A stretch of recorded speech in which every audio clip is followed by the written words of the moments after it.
se han presentado dos libros aquí durante las conferencias que hay. En este caso es muy interesante porque es un apoyo importante a la memoria de la que vamos tan escasos, incluso que no hemos sabido transmitírselo a nuestros hijos, desgraciadamente. Y es un libro interesante que va a presentar Luis, y el compañero que viene de Andújar. Supongo que entre los dos van a entrar, presentar el libro y tengamos nota un poco para después preguntarle y hacer que esta reunión la podamos transmitir en Linares y en los demás sitios que falta hace, que la gente entre todos reflexionemos y comunicamos lo que la gente necesita. Siento. Bueno, buenas tardes, amigos y amigas. Agradecemos que se haya trasladado Félix para hablarnos de este libro. Yo voy a hablar entre 7 y 8 minutos, o 10 a los humanos. El que tiene que hablar es él, que es el que ha hecho el trabajo, prácticamente, ¿no? Pero deciros que el libro para mí es un pretexto para un debate de cuál fue la situación en aquella generación de la que él habla. Él nació en el año 56, algunos que estamos aquí en el 55, es una generación que tiene unas características y yo en primer lugar os voy a deciros un poco el contexto político y social de aquella generación cuando despertamos a lo que era la conciencia social, la conciencia política, en aquellos años, final de los años 60, años 70, el libro llega incluso hasta algunos años ya dentro de la democracia. Y deciros también que el libro tiene como singularidad que es un relato en primera persona de una experiencia suya vital y que da pie a reflexionar sobre hechos sociales que aparecen en esa relación. Esta es la singularidad del libro. A través, repito, de un relato personal, pues conecta con lo que pasaba en ese momento, en esa generación. Y esa es eso hace que el libro, que tiene muchos datos históricos, no se haga en absoluto pesado. Pues sabéis que la historia pues, se hace a veces pesada, porque es una sucesión de hechos, fechas, nombres.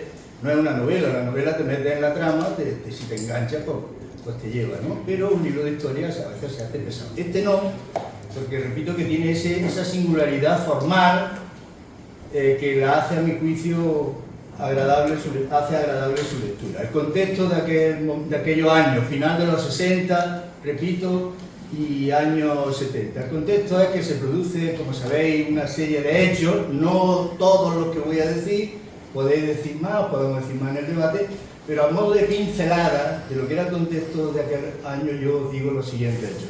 Se produjo en mayo del 68, que fue un revulsivo para una generación de jóvenes. Se produjo la aplicación de la ley de sucesión a la jefatura del Estado que había aprobado el franquismo en el año 47, designando a Franco a título de rey, el futuro jefe de Estado a título de rey. Se produce también un cambio profundo en la Iglesia, muy profundo, porque en enero del año 1962 Juan XXIII presidió la apertura del Concilio Vaticano II.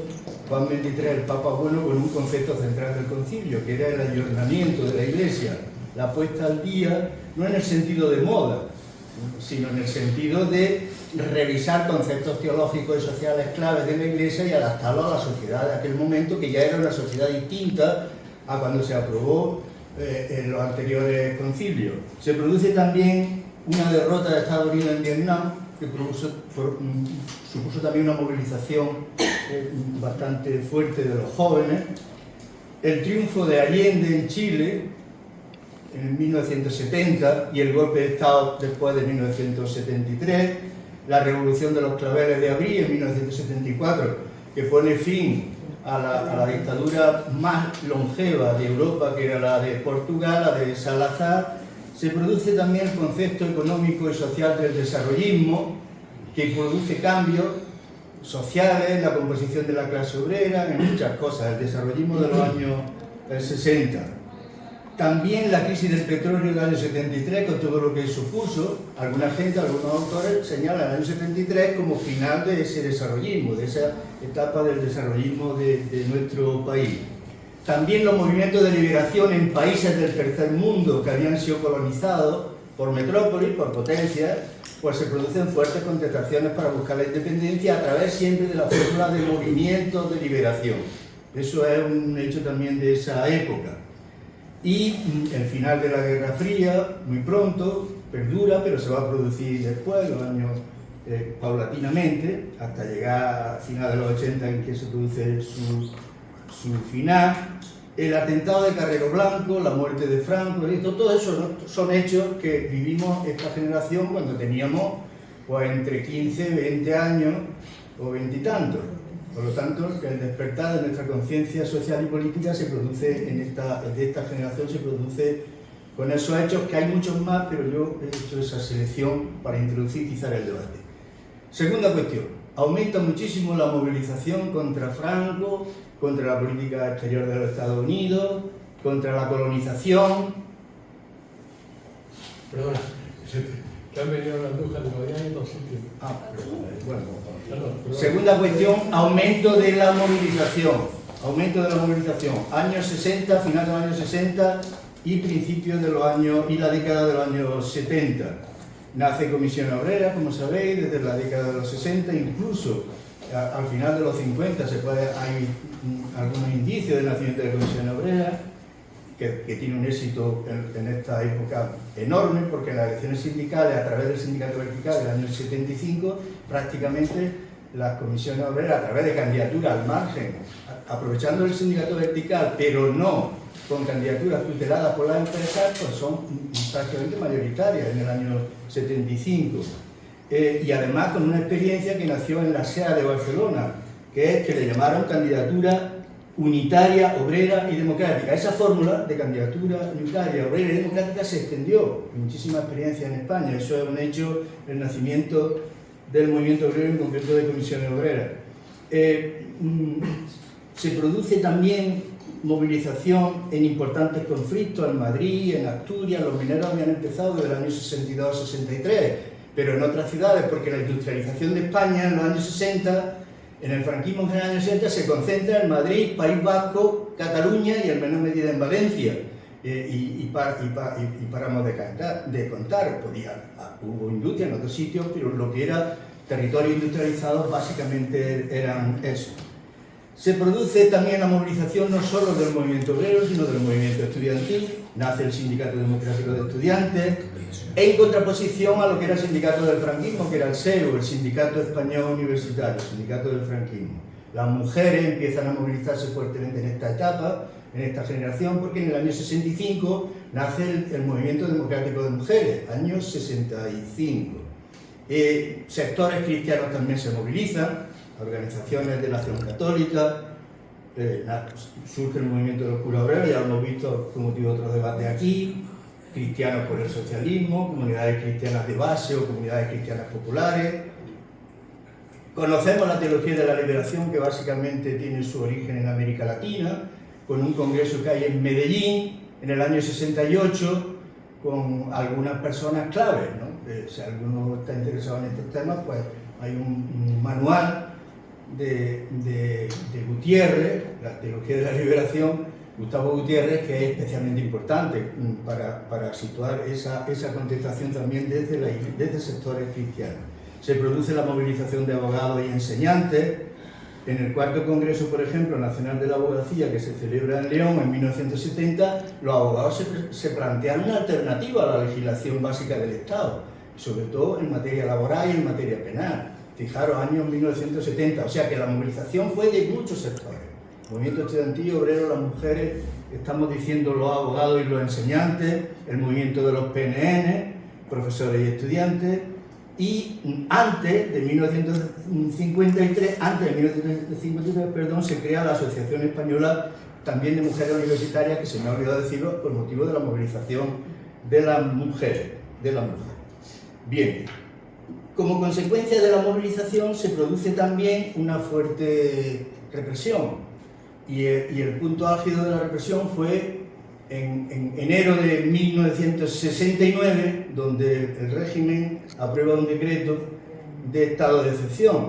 que algunos autores han llamado la dictadura dentro de la dictadura. Quedaron con esa fecha, el decreto de estado de excepción del año 69.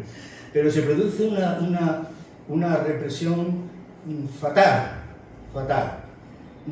Destacados dirigentes, por ejemplo, del PC, algunos estuvo 24 años en la cárcel, por ejemplo Luis Lucio Lobato, y era del comité ejecutivo, no pasaba por allí, o Julián Grimao sencillamente fue asesinado, como sabéis. Primero lo tiraron por una ventana en la Dirección General de Seguridad, ese edificio que hoy se niegan a ponerle una placa de memoria, y después fue fusilado. Pero hubo otros muchos dirigentes de la primera línea de dirección del PC, por ejemplo, Horacio Fernández Iguanzo en Asturias, Miguel Núñez de Cataluña, Simón Sánchez Montero, Marcelino Camacho, todos esos eran dirigentes del comité ejecutivo del PC que sufrieron larguísimos periodos. Marco Ana, que estuvo 23 años en la cárcel. Hay por ahí gente que dice que Marco Ana fue el preso que más... No, fue Lucio Lobato. Lo que pasa es que Marco Ana, porque Lucio Lobato fue detenido 4 veces. Entonces, Marco Ana en una vez estuvo 23 años en la cárcel, pero Luis Lucio Lobato estuvo 24 en varias veces. Bueno, y represión, como he dicho, en el proceso 1001 después, en 1972-73, en fin, hay una fuerte represión. Bueno, valgan estas pinceladas para iniciar un poco, caracterizar, repito que se pueden decir muchos hechos más, pero es una selección que puede servir para iniciar el debate. Bueno, y antes de darle la palabra a Félix, pues, os digo que Félix Marina Buitrago es licenciado en Historia Contemporánea por la Universidad de Granada, licenciatura que obtuvo en 1979. Es profesor de Historia, escritor, articulista, dinamizador cultural y medioambiental. Estudió los 3 años de diplomatura de su licenciatura en el Colegio Universitario de Jaén y posteriormente se licenció en la Facultad de Filosofía y Letras de Granada, en donde realizó el máster de Educación. Su actividad laboral se ha centrado en la docencia desde 1980. Entre 2003 y 2007 planifica y coordina los programas divulgativos acerca del lince ibérico, que han dado a conocer en toda España la relación entre este felino en peligro de extinción y la Sierra de Andújar. Como veis, es un amigo polifacético, lo del lince y lo de la historia a través de esta narración que he dicho que vamos a acercarnos hoy a ella. Escribió el libro Defensa del lince ibérico en los medios de comunicación en el año 2005 y ha publicado numerosos artículos en distintos medios de comunicación y participaciones en algunos libros como Toda una vida en 2018 o Crónicas de una cuarentena en 2020. Su último libro es el que vamos a hablar hoy, Desde mi ojo, la juventud que desafió al franquismo, que es un libro de este año, de 2025. Ha tenido ya este libro una gran acogida en la Feria del Libro de Sant Jordi en Barcelona. Bueno, pues con estas palabras introductorias, pues ya le dejo la palabra a Félix, le reiteramos las gracias por haber venido a Linares desde Andújar y esperemos tener un buen debate. Ya le he dicho a Félix, os digo a vosotros, que esta asociación tiene como centro fuerte el que hablemos. Aquí no se trata de que venga nadie a dar clases magistrales, sino que hablemos entre todos. Esto fue una idea fuerza cuando nació la asociación. Le he dicho a Félix que exponga lo que él tenga bien en unos 30-35 minutos y que después haya debate. El debate no significa necesariamente preguntas a nadie, sino opiniones, aportaciones, diálogo. No pregunta a alguien que se entiende que es... No, puede haber diálogo, reflexiones, aportaciones, en fin. Os animo a participar porque ese es, repito, un objetivo primordial de esta asociación. Bueno, muchas gracias, le dejo la palabra a Félix.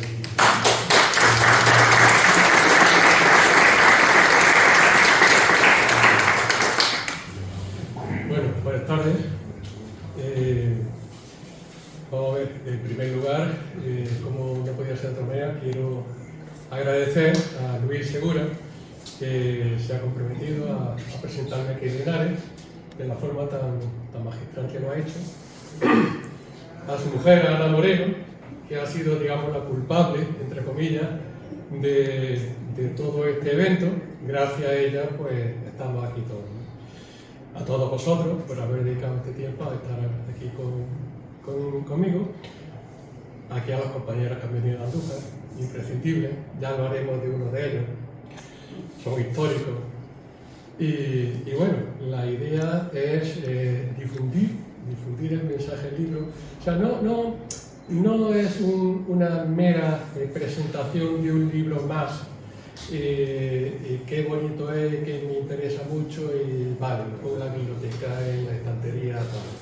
Sino que el mensaje de este libro, lo que queremos es que se difunda lo máximo posible, porque ahora estamos viviendo, por desgracia, una nueva o una segunda oleada de oscuros nubarrones que se nos están avecinando, donde el fascismo vuelve otra vez a acampar por nuestro país y hay que poner cierta muralla de alguna manera. Y yo creo que este libro es un granito de arena que aporta a esta lucha que nos vemos de nuevo abocados a hacer, ¿no? El problema está en que los que estamos en esta lucha, pues ya no vamos a cumplir más los 60 años, por decir una cifra, ¿no? De aquí para arriba. La mayoría estamos ya jubilados, pero seguimos ahí, ¿no? ¿Qué es lo que pasa? Que las nuevas generaciones están muy desorientadas. Las nuevas generaciones están muy ignorantes, una ignorancia supina, no digo todas, evidentemente, pero sí la mayor parte, de forma que, bueno, muchos de ellos creen que la dictadura fue muy guay, o sea, fue muy molona, y se bebía de puta madre. Y Franco era un tío fenomenal, que se cargó a los comunistas, que se comía a los niños crudos. O sea, que a los jóvenes hay que reorientarlos y hacerles ver la verdad. Entonces, claro, este libro, lo que tratamos es de que aporte un poquito de luz a esto.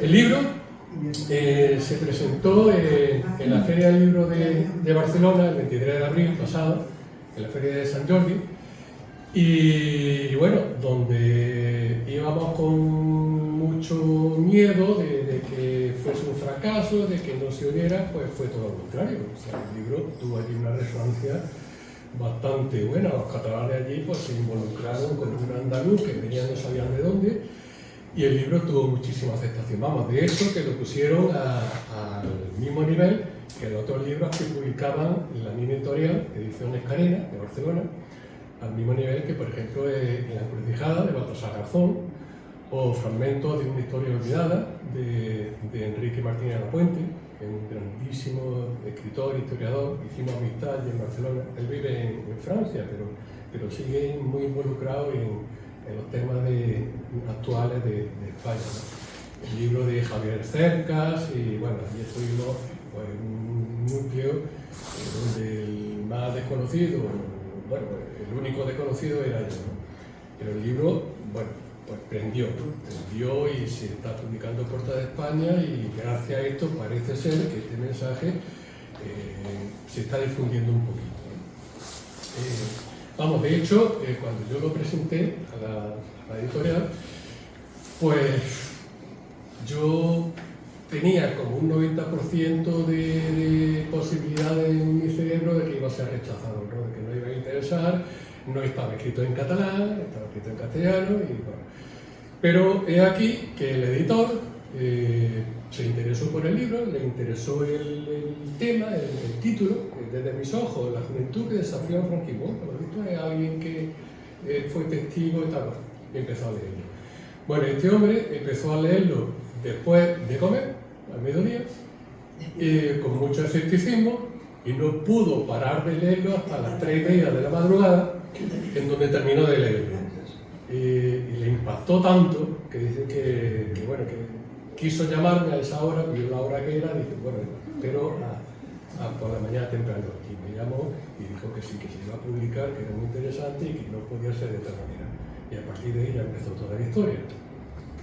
Entonces, el libro, si lo leéis, os aconseja muy ameno, muy fácil de leer, no quiere entrar pues no sé, en situaciones difíciles ni complicadas, sino todo lo contrario. Va no hago mucho flashback, sino que voy avanzando en el tiempo. Empiezo, digamos, a mediados de los 70, cuando todavía Franco estaba vivo, cuando yo llego a la universidad, pues a partir de ahí hasta la época de la movida madrileña, que pilla en Madrid, ¿no? En los años 82, 83. Hasta ahí es cuando acabo, digamos, de contar pues, todo lo que narro en el libro, ¿no? Está escrito en primera persona, el título Desde mis ojos, pero claro, no es una autobiografía, es que parece una biografía. Cuando lo leáis, veréis que parece una autobiografía, pero no lo es. Es que podría ser la biografía de cualquiera de vosotros. O sea, vosotros vivisteis aquellos años, fuisteis presentes de todo lo que ocurrió en aquellos años y os impactó las mismas cosas que a mí me impactó. Lo que pasa es que yo desde muy jovencito pues, me involucré en el movimiento estudiantil cuando llegué a la universidad, conecté con compañeros que luego trascendieron políticamente, no sé si se acuerda de Pilar García, ¿no? de Concha Caballero, que fueron compañeras mías y bueno, y amigas, ¿no? y trabajamos juntos y nos corrieron más de una vez por ahí y nos pegaron con las porras, ¿no? Por hacer lo que hicimos, claro, ¿qué edad teníamos? 20 años.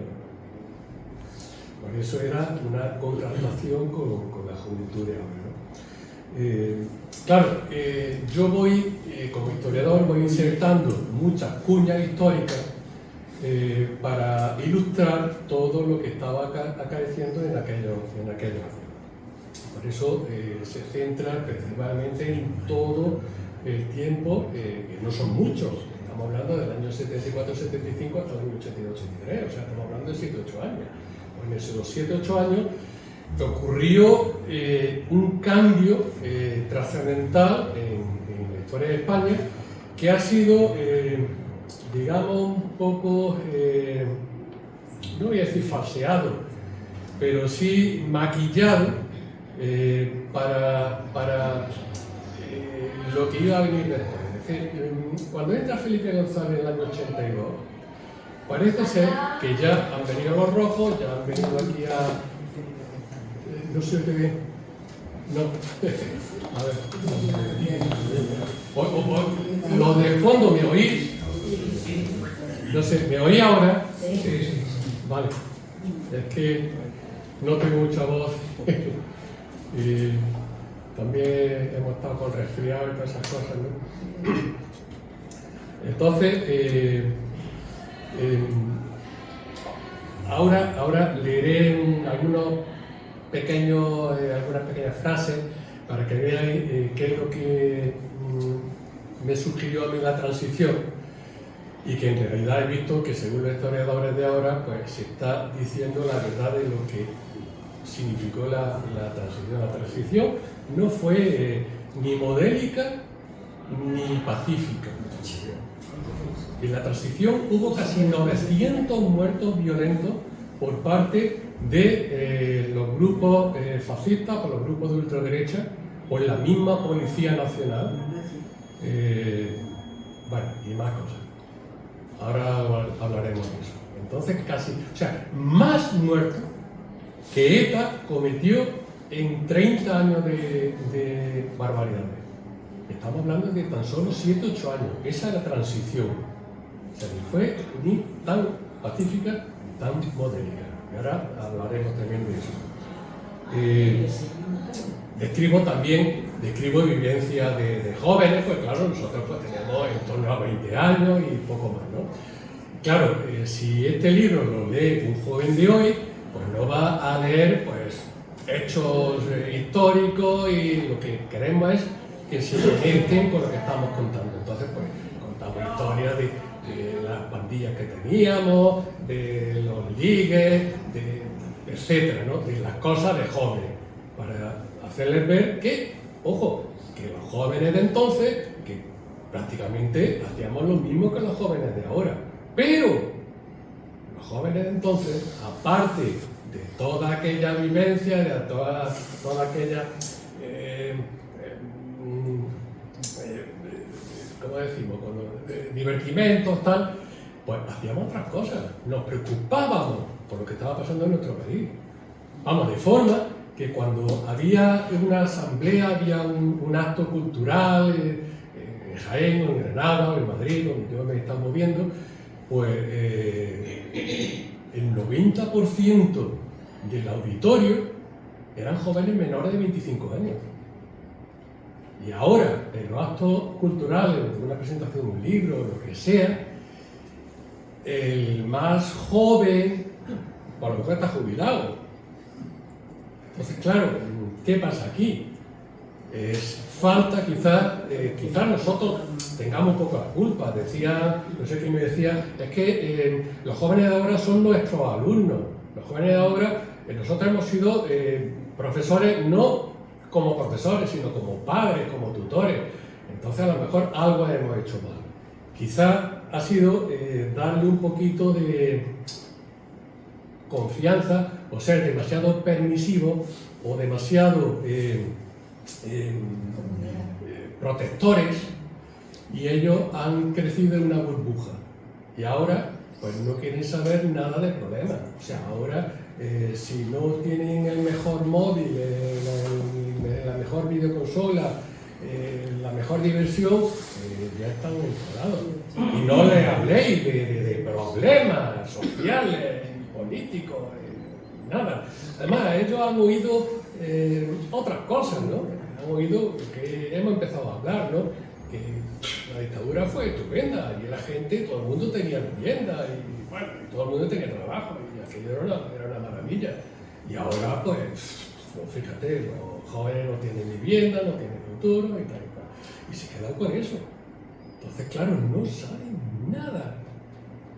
Y no me hablo, claro, y no quiero referirme a toda la generación, ni muchísimo menos.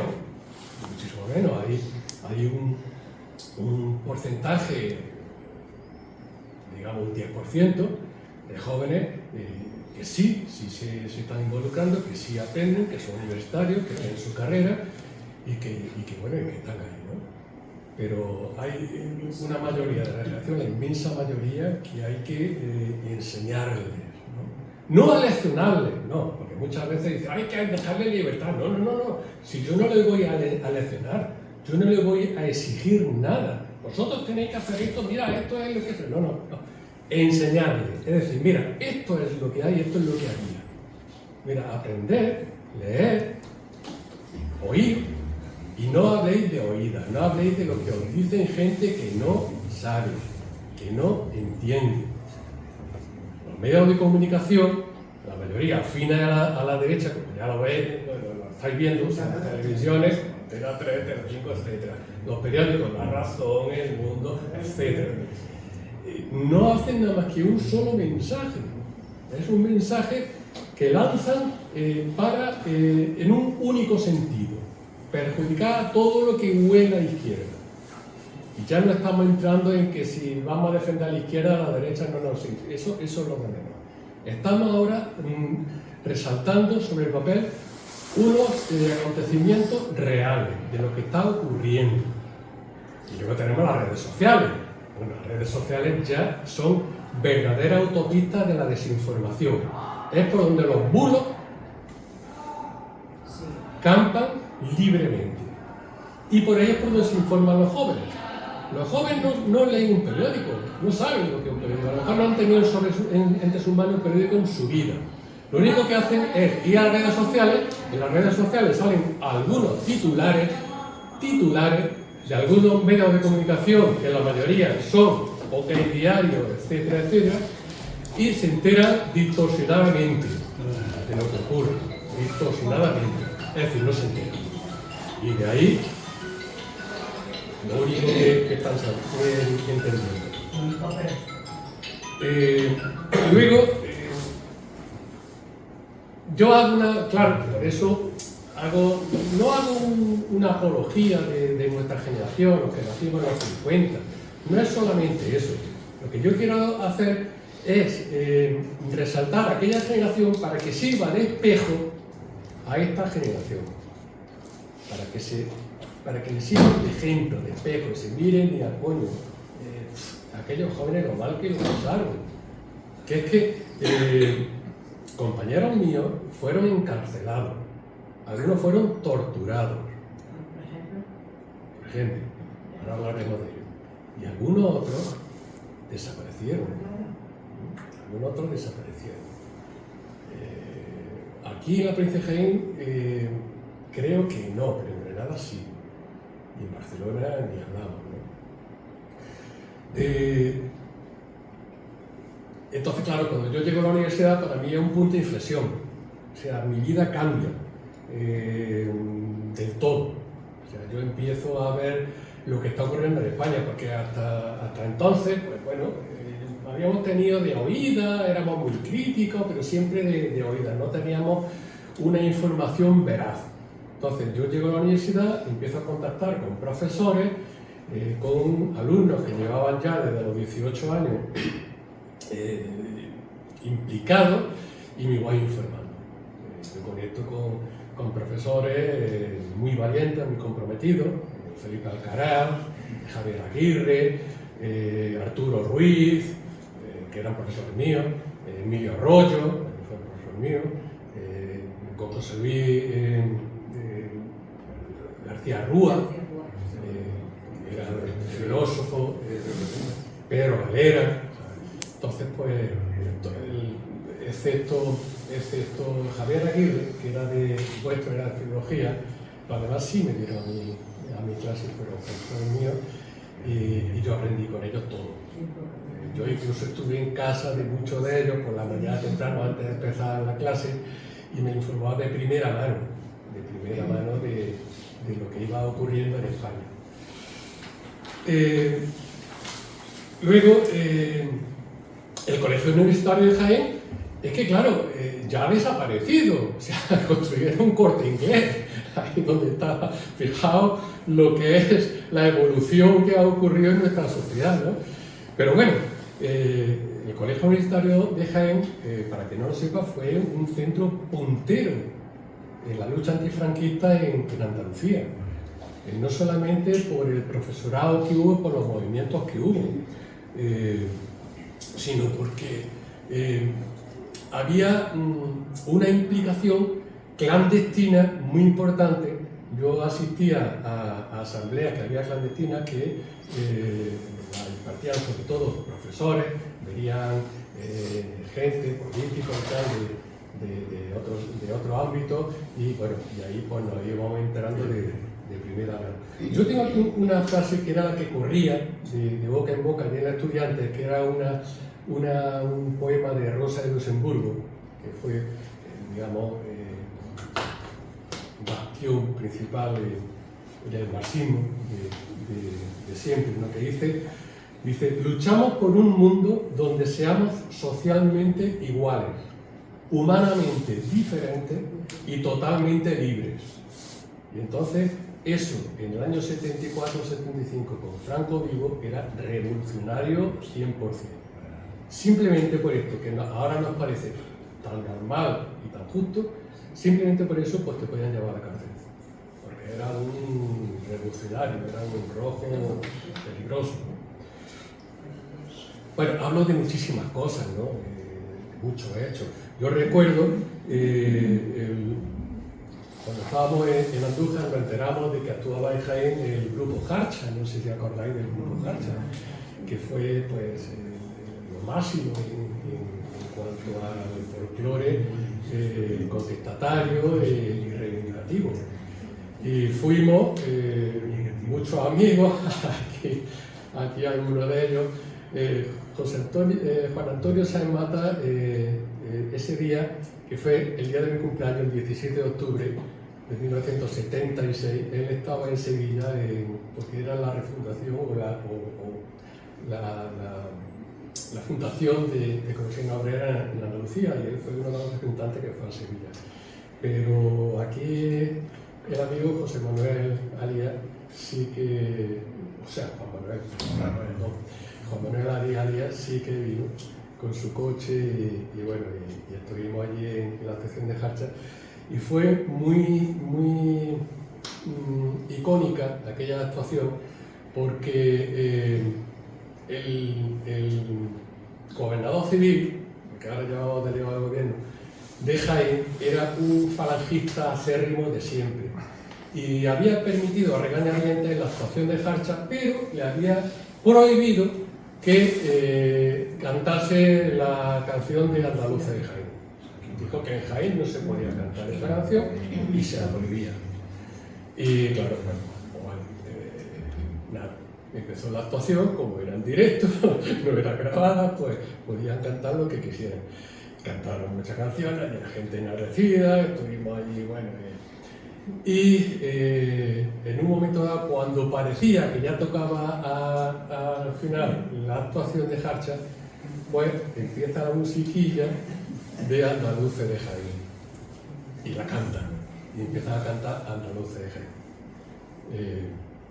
Tengo aquí la letra es para que la recordéis, la tengo aquí, la letra, porque son según los versos de Miguel Hernández.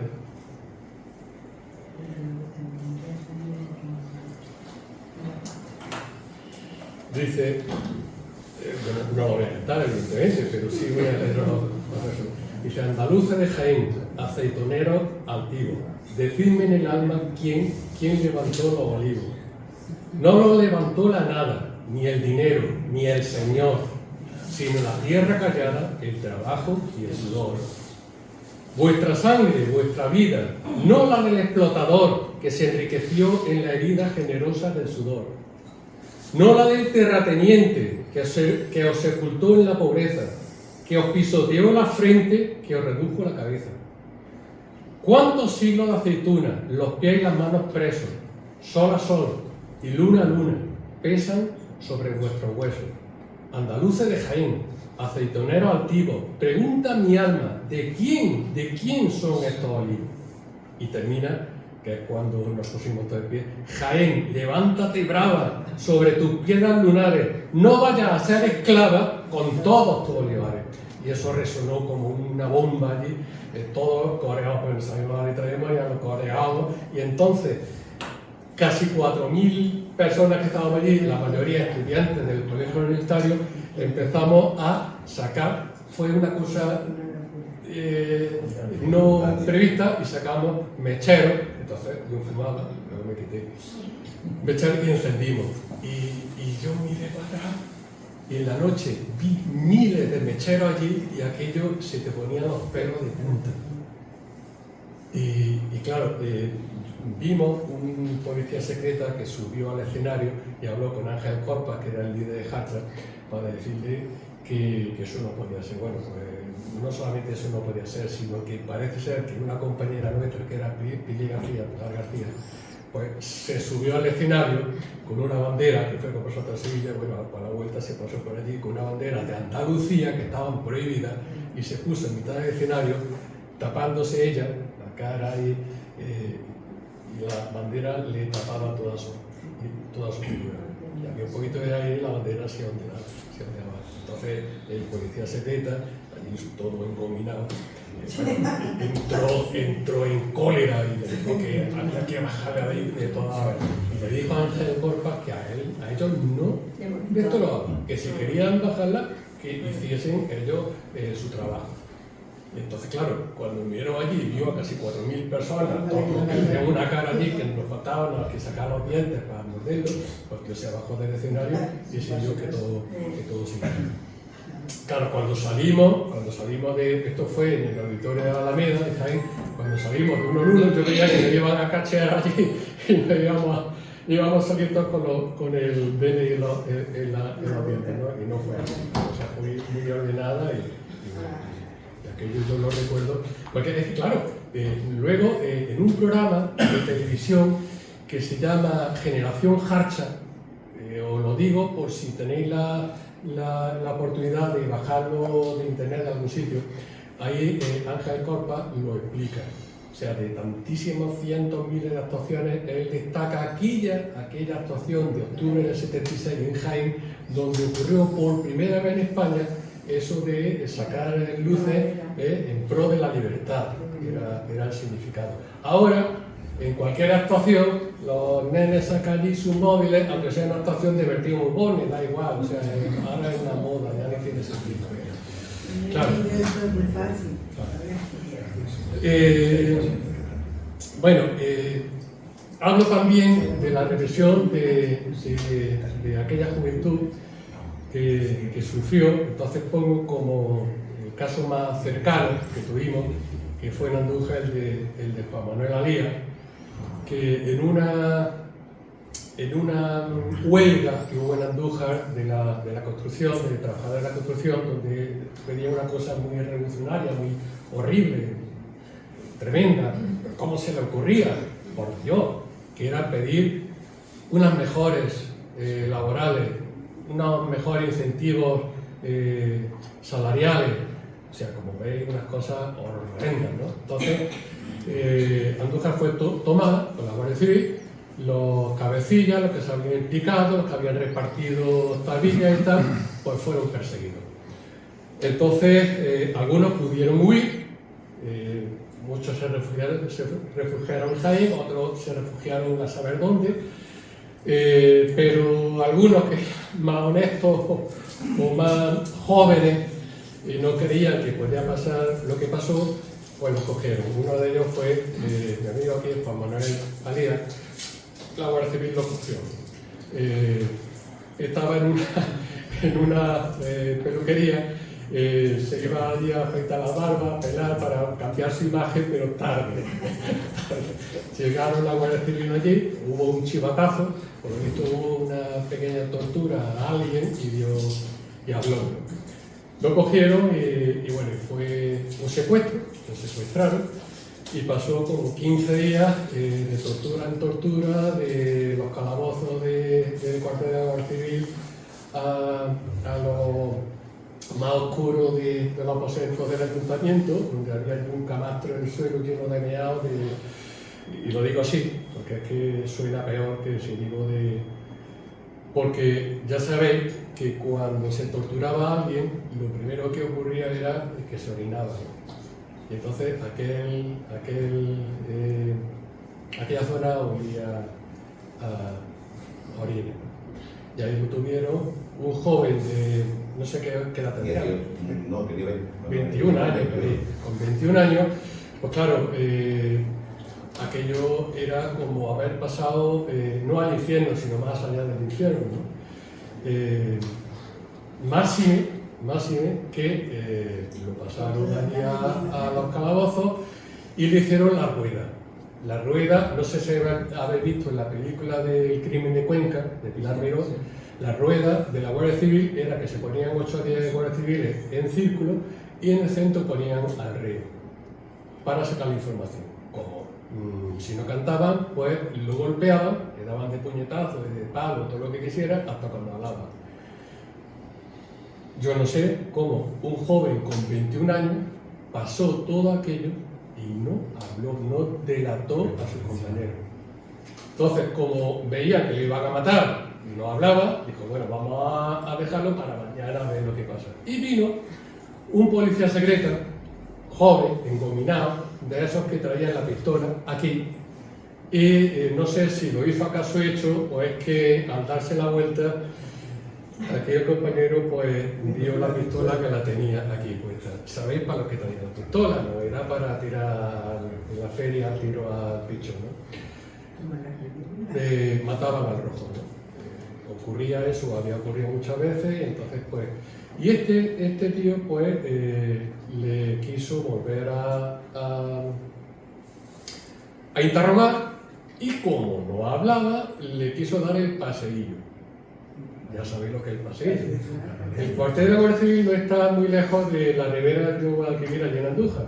Es decir, ya por afuera, donde no hay nadie que te vea.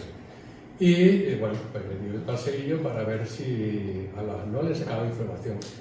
Aquel tío todo el rato fue intentando que él se andara y él se quedase atrás. Entonces lo mata, le da el tiro en la nuca y dice, es que quiso huir y se le ha tenido que aplicar la ley de fuga. La ley de fuga era que la policía, la Guardia Civil, tenía el privilegio, el poder de los reos, los maleantes que huían, pues podían disparar. Entonces fue muy listo, ya estaba eleccionado por su cuñado y por otros compañeros de su partido y no cayó en la trampa. O sea, si el tío se quedaba atrás, es muy listo, se quedaba también codo con codo, no se adelantaba. Bueno, como vio que parece ser que no tenían información, se volvieron, quedó vivo y dijo: yo creo que este muchacho no sabe gran cosa. Si no hubiese hablado porque ha visto... Bueno, pues no contento, otro día, bueno, él siguió allí, ya os estoy diciendo que estuvo como 15 días en el infierno. Pues otro día llegaron el brigada de la Guardia Civil y dijo que mañana iba a hablar por sus cojones. Mañana iba a hablar sí o sí, y si no, se iba a enterar. Vinieron dos guardias civiles con los rifles aquellos, la avispa, los avisperos, que tenían unos silenciadores con un agujerito, pero eso le decían los avisperos. Entonces lo montaron en un Land Rover de la Benemérita y a ambos lados un guardia civil con su avispero, ¿no? Y lo llevaron por la carretera Virgen a un sitio olvidado, perdido de la mano de Dios, para ver si por el camino hablaba. Y entonces pues se bajan allí en un sitio determinado, ya con la orden de acabar con él y dejarlo por allí en un sitio donde no lo encontraron, ¿no? Pero mira por dónde, que no sé si era sargento el que mandaba allí, pues tuvo un poquito de humanidad. Dijo: este muchacho no sabe nada y aquí vamos a cometer un asesinato. Así que vamos a volvernos y ya que nos den nueva orden y tal. Y aquí el caballero, 2 veces a punto de que lo asesinen, se salvó, volvió y bueno, ya creo que sus padres mediaron, tal, y bueno, al final quedó en libertad, pero claro, súper fichado, como una cosa muy peligrosa que había que seguir vigilando. Claro, esto fue en abril del 76. Entonces, un año... Al menos tuvieron el 27 de abril, sí, del 76, ¿verdad? Sí, yo es que te digo, a mí me lo dijeron cuando yo acabé el curso en junio y cuando yo volví en junio me lo contaron. Entonces, claro, del 76, entonces fue en mayo, en abril del 76. Y un año después se legalizó el Partido Comunista y entonces pues ya, ya pudo respirar, ¿no? Él y sus compañeros y tal, vamos, de forma que el sotanillo, que era un sótano de su casa que servía para discoteca, para todo, pues allí hacían muchas asambleas clandestinas y luego sirvió para hacer fiestas nosotros, ¿no? Allí hasta conocí a la que luego sería mi mujer, ¿no? Bueno, no la conocí, ¿no? Allí pues, hablamos fiestas. Bueno, vamos a ver, quiero terminar porque va a venir a echarnos, entonces os voy a leer rápidamente en cuanto a la transición,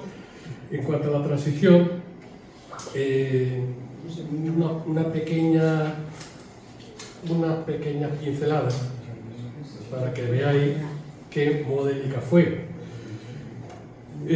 Digo, son unas frases, ¿no? El capítulo dedicado entero, pero una frase. Dice: la democracia no llegó al poder judicial, donde ninguno de los jueces franquistas implicados en la represión ideológica y política fue depurado, sino que todos ellos permanecieron en sus plazas. Esto explica que no existieran juicios a los crímenes del franquismo. Lejos de ser así, rechazaron cualquier revisión del pasado y en su lugar se promulgó en 1977 una ley de amnistía para blindar a todas aquellas personalidades del régimen que tuvieron una responsabilidad directa en la represión política e ideológica ejercida a lo largo de toda la dictadura, incluyendo innumerables delitos de sangre. Tampoco llegó la democracia a las Fuerzas Armadas, ni a la Policía Nacional, ni a la Guardia Civil, ni a otras instituciones del Estado donde jamás se produjo una extirpación del ideario franquista. Todo esto dio lugar a que se viera de que los herederos del régimen siguieron estando ahí. Fijaros, a lo largo de la transición, estamos hablando de la transición, aquella modélica, donde ya se había alcanzado la democracia. Bueno, en enero de 1977, unos pistoleros ultraderechistas, esto ya lo sabéis, penetraron la famosa matanza de Atocha contra los abogados laboralistas en Madrid, ¿no?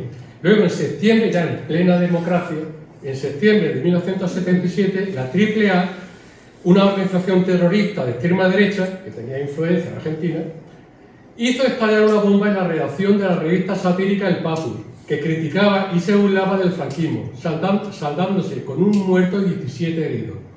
En noviembre del 78, fíjate en qué año ya está, ¿no?, se produjo la Operación Galaxia, una conspiración golpista que eran los preparativos para un golpe de Estado, donde participaron altos mandos de la Guardia Civil, de la Policía Armada y del Ejército.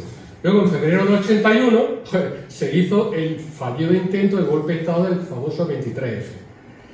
En octubre del 82, cuando eran las elecciones donde ganó Felipe González por la abrumadora mayoría, en octubre, pues se produjo la conspiración golpista un día antes de las elecciones del 27 de octubre. Y bueno, hubo más. En junio del 85, fíjate dónde nos ponemos, hubo otra conspiración golpista liderada por un grupo de militares de alto rango apoyados por civiles de extrema derecha. Es decir, que la democracia tampoco llegó al resto de los poderes fácticos de nuestro país, incluido la Iglesia Católica, la banca, el gran empresariado, el 35, son herederos del franquismo, prácticamente, la prensa, etc. Luego, hago también un capítulo de mi estancia en Madrid, que es muy interesante, y entonces, sí, es 2 minutos, o sea, y termino. Es que no quiero dejar esto sin decir, porque vamos, lo vaya a leer, ¿no? Es que la movida madrileña se creó, o sea, se quiso vender como un cambio moderno para España. Fue una maravilla para España, fue todo lo contrario. Fue un cambio para España, pero a peor. Para la mayoría de los adeptos, generalmente jóvenes de clase acomodada, suponía solo una moda desprovista de reivindicaciones, como un nuevo divertimento con ínfula de transgresión, rozando el simple gamberrismo, aderezando con música y droga. Pero esta transgresión era puramente estética y su rebeldía no iba contra el sistema ni contra la justicia social. Había una falta total de compromiso sociopolítico, derivada de una pobreza intelectual alarmante. Se optaba por lo simple, por lo sencillo, por lo rápido y superficial, mostrando un desconocimiento total de las corrientes de pensamiento de generaciones jóvenes comprometidos de las 2 décadas anteriores. Esta nueva ola de la movida suponía un rotundo cambio de orientación. Se podría decir que era transgresora en la personal, pero conservadora en el aspecto político y social. Se trataba de un movimiento elitista y estético, vacío de contenido, que contagió a las clases populares. A partir de mediados de los 90, los pobres siguieron el escalafón más bajo de la pirámide económico-social, mientras que los antiguos niños ricos de los 80 se habían asentado en la cúspide de dicha pirámide, satisfechos de haber desplazado a la izquierda política en una sociedad menos reflexiva, en la que se había sustituido la justicia social por los mercados y la cultura del pelotazo.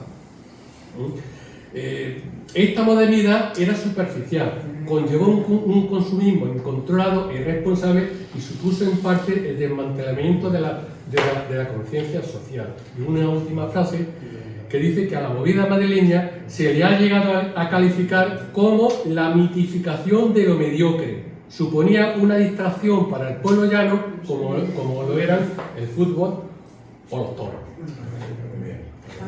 Así que yo hago aquí una cita al principio, y esto ya sí que es un segundo, al principio, que esto va dirigido a los jóvenes, bueno, a todo el mundo, pero para que sea un golpe en la conciencia de los jóvenes, una cita de Tomás Bulat, que era un filósofo, escritor argentino, que murió con 50 años hace poco. Dice, cuando se nace pobre, estudiar es el mayor acto de rebeldía contra el sistema. El saber rompe las cadenas de la esclavitud. El saber. Y otra, antigua, de Víctor Hugo, que dice que la libertad comienza donde termina la ignorancia. Perfecto.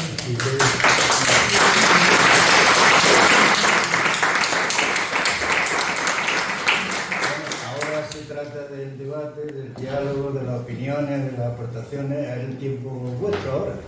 Venga, pedid la palabra y os animo a que haya muchas opiniones, muchas intervenciones. Mientras más intervenciones, mejor. A ver, más palabras. Más opiniones. Antonio.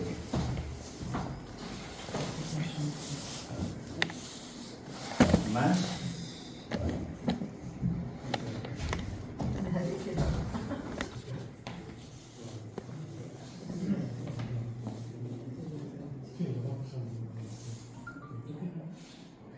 Bueno, vamos a ir a 10. Bueno, yo solamente decir, bueno, que yo vengo del movimiento obrero. Yo entré en contacto, conocí lo que era Comisiones Obreras en el año 70. En el año 70 conocí lo que era el movimiento de Comisiones Obreras y yo estaba ya trabajando en una fábrica y en unas condiciones laborales que nos tenían fuera, unas condiciones con salario de miseria y horarios de 11 y 12 horas de trabajo. Yo ante aquello me revelaba lo mismo que algunos de mis compañeros. A raíz de entrar en contacto con Comisiones Obreras, nos sirvió un poco para ir creando entre nosotros, que estábamos totalmente desorientados los jóvenes, para ir creándonos una idea y unirnos para reivindicar dentro de la fábrica mejores condiciones de trabajo. Acto seguido conozco el Partido Comunista. A mí me produce un choque, porque claro, cuando yo empiezo, a mí me pasan algunos libros y entro en contacto con el Partido Comunista, para mí el Partido Comunista era el anticristo. Yo vengo de familias religiosas. Yo tenía un tío cura, un abuelo sacristán, un tío sacristán, venía de la Zafa. Y claro, para mí aquello, cuando llegan los libros aquellos a mis manos, a mí eso me produce un poco, vamos, casi me quemaba aquello, pero cuando empiezo a leerlo, y uno de los primeros libros que yo leí fue el de La Madre, de Máximo Gorki. Y entonces yo vi que había mucho humanismo allí, que no era lo que me habían contado en otros lugares, ni mi tío, ni en la Zafra y todas estas cosas. Entonces a partir de entonces entro también ya y empiezo a entrar dentro del partido de la clandestinidad, dentro del Partido Comunista. Esto ya en el año 70, todo seguido, en el año 70. En el año 70 se produce también, yo ya empiezo a militar dentro del partido y yo entro en contacto a través de mi cuñado, Manuel Marín Marín. En el año 70 se produce una caída importante en esa situación que ha nombrado, que estaba en el estado de excepción, se produce una caída en Andújar muy importante del Partido Comunista, donde prácticamente queda desmantelado. Yo no caigo, era eso, a mí no me conocían eso, y entonces el único contacto que tenía conmigo era mi cuñado. Mi cuñado lo podían matar, que no hablaba de nadie. Entonces queda desmantelado. Cuando sale los compañeros y camaradas que habían caído en el año 70, en víspera de Navidad, por estas fechas, que fue unos días ya próximo a Navidad, el 20 y algo por ahí era, pues salen de la cárcel de Jaén en abril y mayo, empiezan a salir. Pero claro, el partido en Andújar está ya desestructurado totalmente. Entonces, a mí yo tenía 18 años, me hacen asumir que sea el responsable de un enlace entre Jaén y Córdoba. Yo me responsabilizo, digo que sí, acepto que eso y me hago responsable. Entro en contacto con gente de Córdoba, que yo no conocía, ni me conocían a mí, ni yo conocía a aquella gente. Me fui a Córdoba en el tren, a la estación de Córdoba, llevaba un distintivo y el enlace mío tenía otro distintivo, para poder conocernos. Nos conocimos, yo le hice una pregunta y me tenía que contestar a esa pregunta que yo hice, como con otro enlace que tuve con Jaime. Pues efectivamente, coincidimos que éramos los que teníamos que poner en contacto. Me cogió una moto, en una moto, que yo no sabía ni a dónde me llevaba, pero ya sé que íbamos al Veredón de los Frailes, con un casco, llevaba un casco que le tapaba toda la cara, y allí yo iba con una bolsa de estas de deporte. En la bolsa ponía Montreal 66, de la Olimpiada de Montreal. Eso es lo que ponía en la bolsa. Entonces, allí en la bolsa me llenaba la bolsa aquella de documentos. Me llenaba la bolsa de documentos, me montaba en la moto y a todo correr me dejaba cercano a la estación de ferrocarril. Se iba y yo ya me venía en el tren hacia Andújar, cargado con mi paquete y documentos, la bolsa llena de documentos. Yo tengo una anécdota que la voy a contar, que sucedió también en unos casos. María, por favor, mira, procura ser un poco breve porque... Pero ya esto lo no, hacemos hay todo. muchas palabras, mientras más breve seáis, Sí. más compañeros pueden Claro, hablar. claro. Bueno, pues ya te voy a contar, voy a contar lo que me sucedió. Venga. Como yo era el enlace, bueno, pues empecé trayendo los documentos. En una de las ocasiones que yo me dejó del tren, yo me vengo para montarme en el tren, para venirme a Andújar, venía todo el tren lleno. Empiezo a andar por el pasillo, si encuentro un compartimento, entonces venían del lado los compartimentos, a ver si encuentro eso, y voy mirando todo lleno. Cuando casi al llegar al final del tren, según voy andando, encuentro que está vacío. Me meto dentro de él, claro que venía vacío, venía la pareja por el civil. Y entonces yo, en vez de retroceder, pues le hablé con ellos. Le pregunté si estaba vacío aquello. Dice, sí, esto está libre. ¿Y me puedo aquí sentar? Dice, sí, pues siéntate aquí. Cogí mi bolsa, se la coloqué enfrente de ellos y eso. En las posteriores veces que vine, que yo estuve de enlace, yo ya lo que buscaba era el compartimento de los perseguidos. Porque estaba seguro. Ya me conocía. Claro. Esto es un buen Con una lugar. bolsa llena de Estaba seguro. Es verdad que yo me había destinado, mi cuñado era el que me destinaba la forma de actuar y unos librillos que me pasaban del Partido Comunista. Porque si yo en ese momento yo retrocedo o hago cualquier cosa extraña, también lo hubiera sospechado él. Pero cuando actué de tal manera que eso, lo que me pasaba también cuando me tuvieron en Andújar. Pero cuando me tuvieron en Andújar, yo no le reconocía nada. Y todos los papeles que me enseñaban se habían hecho todos en mi sotanillo. Con una multicopista que teníamos, que la buscaron, mi casa fue registrada por todas, buscaban la máquina de escribir, que era donde yo picaba los clichés, buscaba la multicopista y estaba allí en el sótano, estaba allí la multicopista, era el cuadro que tenía enmarcado el póster de Jesucristo se busca y el marco aquel, le poníamos una tela y con un limpia cristal y salía la fotocopia de puta madre. Y ellos buscando y estaba allí, pero no lo encontramos, porque buscamos otra cosa. Muy bien, muy bien. Muy valiente, muy valiente. Antonio, Bueno, yo me he visto identificado en lo que ha estado comentando, sobre todo en la época de Madrid. Yo nací en el año 54 y marché con 18 años, marché a Madrid a trabajar. Y me pilló, bueno, pues cuando los grises arreaban en la universidad, en el centro, trabajaba y bueno, íbamos los compañeros, íbamos a las manifestaciones que podíamos, clandestinas, pero siempre había policías de grises o los verbajos cada día más grandes.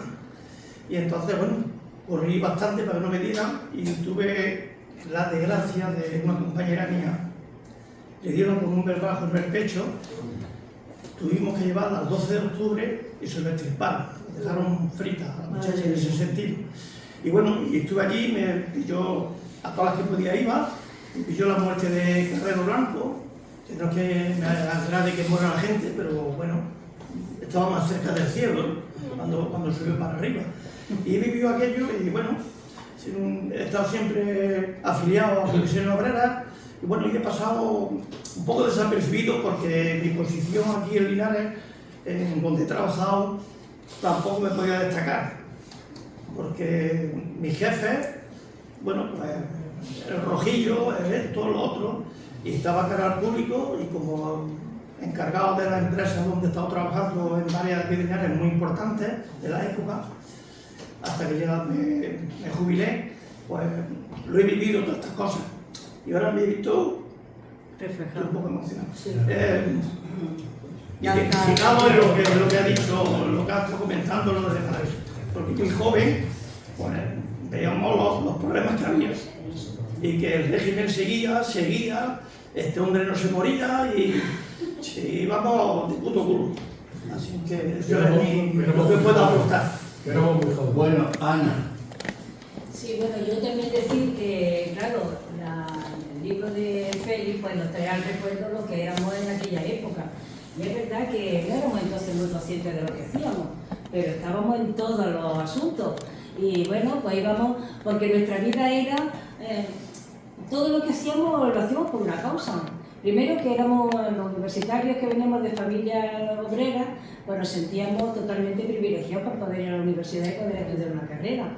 Entonces, uníamos todo, uníamos pues nuestros estudios, lo que queríamos saber, lo que queríamos, lo que soñábamos para el futuro, pero también en una lucha política, social, y también lo pasábamos muy bien. Lo que dice Félix, nos pasamos toda la tarde con una botella de cerveza y una guitarra cantando en cualquier sitio, y después nos íbamos a un concierto de Luis Pastor o de Hacha, como ha dicho. Yo también estuve en ese concierto. Creo que la bandera la sacó otro compañero, pero bueno, que da igual. A mí me dijeron que había sido, yo se lo pregunté a Pilar y me dijo que no me iba a decir nada. Manuel Molino. Sí. Y bueno, pues, y nos íbamos, pues eso, y íbamos a los conciertos, y a las asambleas de la universidad. Nuestro profesorado tenía una gran autoridad también, porque nos ayudaban en muchas cosas y nosotros teníamos una gana inmensa de aprender todo. Yo creo que la diferencia es que siempre íbamos con una carpeta. Yo siempre me recuerdo de joven con una carpeta debajo del brazo, será porque no teníamos móvil y teníamos que llevar a algún sitio los papeles, pero en la carpeta llevábamos pues el último libro que estábamos leyendo, y que nos lo intercambiamos porque lo comprábamos apenas, pero no teníamos tanto dinero, pero nos lo pasamos de uno a otro. El último panfleto que habíamos visto en algún sitio, la última carta que nos había escrito no sé quién, y en fin, en la carpeta iban todas las cosas importantes junto con los apuntes, porque sobre todo los becarios sabíamos que teníamos que aprobar toda la asignatura final de curso para tener la beca. Claro. Pero que era una época muy interesante, en la que éramos muy conscientes muchas veces pues, de las manifestaciones, de que nos podían dar un palo, como decía Antonio. Pues yo recuerdo de que podían tener un compañero, yo recuerdo a uno que creo que era también de historia, no recuerdo el nombre, pero que le dieron una paliza. Antonio Antequera, que era de Linares. También, no, pero no me refería a Antonio Antequera, que también lo conocía otro. Pero en fin, que era una época pues que no éramos muy conscientes del peligro, pero que de alguna manera nos sentíamos protagonistas de todo lo que estábamos haciendo, y sobre todo que era una época en la que teníamos mucha esperanza. Sabíamos que las cosas iban a cambiar y estábamos tratando de conquistar eso. Por eso digo yo que eran años difíciles, pero ilusionantes. Sí. Antonio, Sí, mi experiencia viene desde muy chiquito. Yo crecí en Úbeda y enseguida allí me di cuenta de dos personas importantes, eran José María Roldán y Ramiro. Eran dos personas que cuando pasaba Franco por aquí, el día antes ya lo habían revisado y lo habían puesto a la sombra. Yo era amigo del hijo de Roldán y sabía lo que pasaba en esa familia, que se quedaba sin el padre y tenían que sobrevivir vendiendo el vino como podían. Eso, en fin, en mi familia desde el principio teníamos conciencia, en la panadería siempre poníamos la pirenaica, y luego incluso conociendo en el pueblo sabíamos los alguaciles que estaban manchados, que llevaban su camisa azul y todas esas cuestiones. Luego, a mí me parece, porque le doy mucha vuelta a eso y he hecho un poco una memoria sociológica de lo que iba pasando. Yo terminé como maestro al final de los 60, y en aquel momento ya empezábamos a destacarnos, y vino por aquel entonces un ministro que en época de Franco yo lo recuerdo ahora como más prometedor que muchos ministros que había después en la democracia. Villar Palasí fue un ministro, le achacaban que fuera del Opus Dei, pero en aquel momento hay que darse cuenta de que incluso empezó y dijo: las casas de maestros se van a extinguir, porque los maestros no son guardias civiles y no necesitan y deben de tener un vivir suficiente para no tener ayuda de ese tipo. Aparte de eso, comparado con las reformas educativas que han venido después, eran muy avanzadas. Buscó dinero y León Herrera, que era un ministro entonces de Jaén, decía: no te lo gastes, que te estás gastando los ladrillos de las escuelas. Y fue esa de las pocas reformas en las que se tocó la formación del profesorado, se hicieron fundamentalmente las concentraciones escolares, y en la formación del profesorado fue una ocasión maravillosa, importante, para que el profesorado se reuniera y concibiera su rebeldía. En las cabezas de comarca nos juntábamos y allí surgió la coordinadora, una coordinadora donde también empezó a militar Anguita, Julio Anguita, y el Anguita de Jaén, Manolo Anguita. Y entonces, a partir de esas movilizaciones, yo estaba ya, me había casado y vivía ya en el año 71, 72, ya estábamos en Peal de Becerro, y a mí me tocó coordinar toda aquella zona, con un miedo tremendo. Un día me tocó a mí coger el coche, un 600 de quinta mano, y me metí, que iba hacia Pozo Alcón, y me salí de la carretera y me coge el sargento de Peal y me mete en Chirona. Vete tú a saber. Pero lo que sí recuerdo de aquello es que incluso el mismo Villar Palasí sí que se planteó una cosa que teníamos los niños de aquel tiempo. Recordábamos que cuando teníamos 8 o 9 años, en la escuela se producía una segregación. Este para estudiar y este que se esté aquí todavía en la escuela. Entonces, Villar Palasí dio una oportunidad para que aquella parte de aquella generación que había tenido que pronto, para buscarse la vida, colocarse de aprendiz en algún sitio, y desde allí, como tenía talento, aprendió, y desde el trabajo de aprendiz llegó y se cultivó. Y entonces, cuando llega a la Villar Palasí, en el bachillerato en las escuelas para adultos, aquellos pasan por ventanilla los conocimientos que habían aprendido en la vida, y a partir de ese momento era importante. Yo, vista el paso de lo que se había avanzado dentro del franquismo, ahí había efectivamente todos los asesinatos, la persecución que había, pero habían dos vidas: la gente que teníamos esperanza, que luchábamos y que superábamos como podíamos la clandestinidad, pero en la escuela era mucho más revolucionaria entonces. La enseñanza siempre ha sido reaccionaria, conservadora, pero en aquellos momentos en que se estaba, que para dónde terminará esto, los conservadores, y entre el profesorado, la mayoría eran conservadores, se quedaban a ver y pasaban por demócratas, porque entonces eran demócratas hasta los que estaban en la Guardia Civil y en lo demás, pasaban, y allí en los colegios estaban así. Y entonces tuve la desgracia de que me encantara. Mis padres tenían esperanza, ideas del socialismo, y yo entré en el Partido Socialista y comprendí ahí ya la mentira que había, que los buenos socialistas y los socialistas eso eran perseguidos completamente. Recuerdo perfectamente que Sócrates Gómez, que fue el primer secretario, indagaciones que hice, y en el año 40 y 40 y tanto, se tuvo que ir ya cansado de años de prisión y de palizas que tenía. Él quedó como un histórico nada más. Y luego, pues efectivamente, no hay más que ver que cómo termina Felipe González con Barrio Nuevo y lo demás, con un terrorismo de derechas claramente, cómo llegamos al Congreso del 28, del 68, y el 28 Congreso, y entonces allí ya se estaba trabajando completamente a hacer obreros de la burocracia. que el partido se transformara precisamente en una estructura aparente.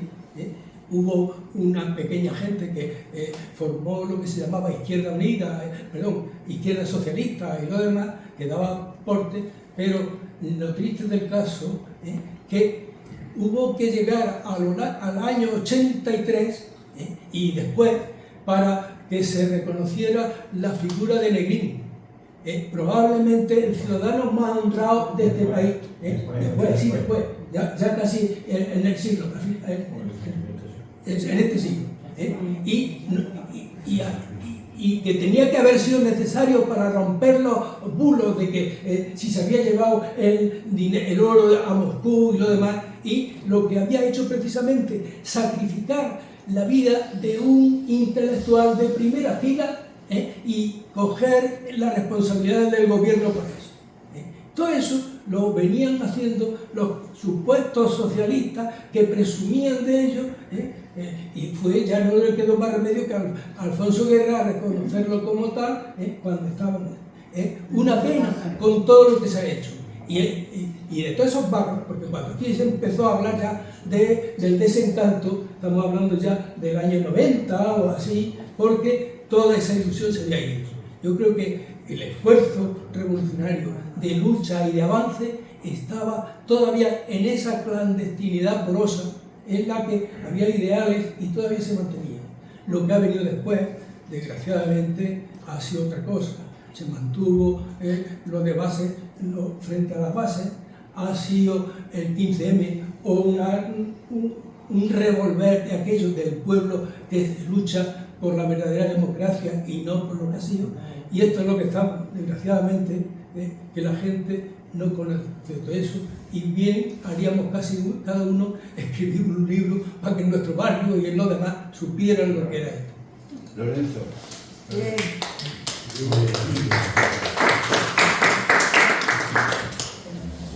Sí, yo en esa línea, pues esto con lo que acaba de decir Antonio. A mí, en este revisionismo que estamos llevando a cabo ahora con motivo de los 50 años del fallecimiento de Franco y el comienzo de la transición política española, pues claro, lo que más me preocupa actualmente es ese ascenso de la ultraderecha, ese ascenso de los neofascismos, ese ascenso de una juventud, de movimientos sociales o políticos desde el punto de vista de la ultraderecha, en la que evidentemente estamos pasando a recordar escenarios, escenas y situaciones que ya tenían que haber quedado muy desterradas en el tiempo, y sin embargo, a través de nuestra juventud, vemos que están resucitando. Y el planteamiento creo que es una reflexión muy profunda, creo que es una reflexión muy seria entre la juventud de aquellos años que nosotros precisamente fuimos con 18 o 20 años. Yo nací en el 57, con lo cual en el 75 yo pasé a trabajar a Metalúrgica de Santana en octubre del 75. Recién acabado en SAFA mi estudio de formación profesional, después continué estudiando maestría en la escuela de peritos entonces y demás. Mi escuela evidentemente fue el mundo laboral, el mundo del trabajo. Cuando yo accedí al mundo laboral fue cuando descubrí que verdaderamente había otra etapa, otra dimensión, otra sensación distinta de una lucha que estaba precisamente Metalúrgica de Santana. Ha sido una empresa que se ha distinguido precisamente por esa lucha, precisamente, ¿no? Y entonces, todos los que tenemos aquí, estamos aquí, tenemos experiencias, y se han expuesto aquí algunas, y cada uno podríamos contar nuestra experiencia personal, pero todas van en la misma línea. Es una experiencia de organización sin organización. Es decir, cuando nada estaba organizado, nosotros nos reorganizábamos en la lucha clandestina, en las calles, en los talleres, en las fábricas, porque no existía, no estaba legalizado, ni estaba legalizado los sindicatos, que no se legalizaron, si no recuerdo mal, hasta la primavera del 77. Luego, por tanto, había unos años ahí en los que había que... Fue una juventud que sin medios luchó, batalló, plantó cara, y tenía como bandera, por supuesto, la esperanza y la lucha contra la dictadura, como es obvio, ¿no?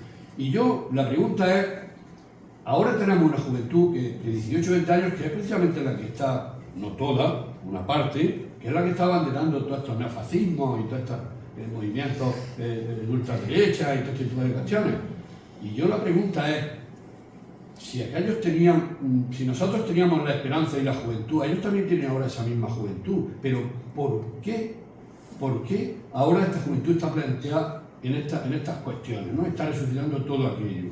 Y yo creo, hay muchas respuestas, la carga de profundidad de la reflexión tiene que ser bastante, pero yo creo que hemos engañado mucho a la juventud. Hemos engañado mucho a nuestra juventud. Le hemos dulcificado mucho a nuestra juventud cuestiones que no teníamos que habérselas dulcificado. Tenemos una juventud, mira, yo no pude estudiar una carrera universitaria, porque mi padre era minero, yo vengo de una extracción social medio-baja de la época, y no me da vergüenza reconocerlo. Yo nací en una calle minera, mi padre y mi familia, toda de tradición minera, en Linares, y mi padre a mí no me pudo pagar un estudio universitario. Yo no pude ir a la universidad porque mi padre no me lo podía pagar. Entonces yo accedí al mundo de la empresa, al mundo de la fábrica, concretamente, ¿no? Pero yo sí me he preocupado de que mi hijo, como muchos de los que estamos aquí, o casi todos los que estamos aquí, hayan tenido carreras, hayan tenido estudios universitarios. Luego hemos tenido una juventud que nunca, jamás ha existido en España, una formación impresionante.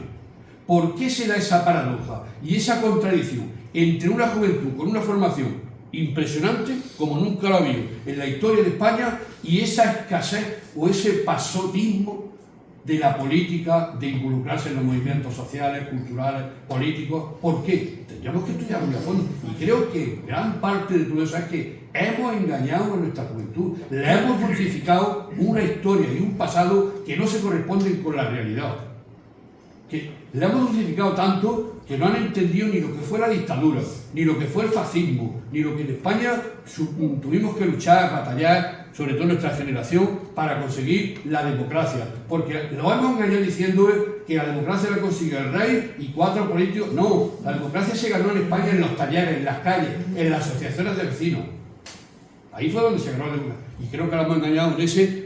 La reflexión sería mucho más profunda, pero creo que lo hemos engañado en muchas cuestiones cuando hemos tenido una juventud con una formación como nunca la ha habido en España. Ahí hay muchas contradicciones y mucho análisis. Pero hay un problema muy gordo que es de las redes sociales. Antes no había redes sociales, los bulos no iban de boca en boca. Ahora sí, ahora los jóvenes se informan solo a través de las redes sociales. Bueno, vamos, quedan 4 palabras. Yo quiero decir 2 cosillas. Antonio te ha apuntado, a Dani lo apunto. Entonces ya una más. Yo creo que con estas palabras, que sean breves, podemos terminar, porque Félix, si queréis alguno, pues para el libro, por supuesto, ¿no? Entonces yo quería aportar ya en el debate 2 ideas, nada más que 2 ideas que a mi juicio son importantes, ¿no? La primera es que Franco murió en la cama, en una frase muy afortunada de Nicolás Sartorio, pero la democracia, la dictadura murió en la calle, la dictadura. Esto es muy importante, es decir, eso es poner en valor la movilización. Y efectivamente la democracia no la trajo una tómbola, no nos tocó en una tómbola, decía un compañero nuestro, ni la trajo el rey, ni Victoria Prego. No. Si no hubiese sido por la lucha que no empezó en los años 60, empezó inmediatamente después de la Guerra Civil. Yo ya expliqué aquí un día que el Comité Provincial del PC lo desarticularon 3 veces en el franquismo, año 45, año 61 y año 70.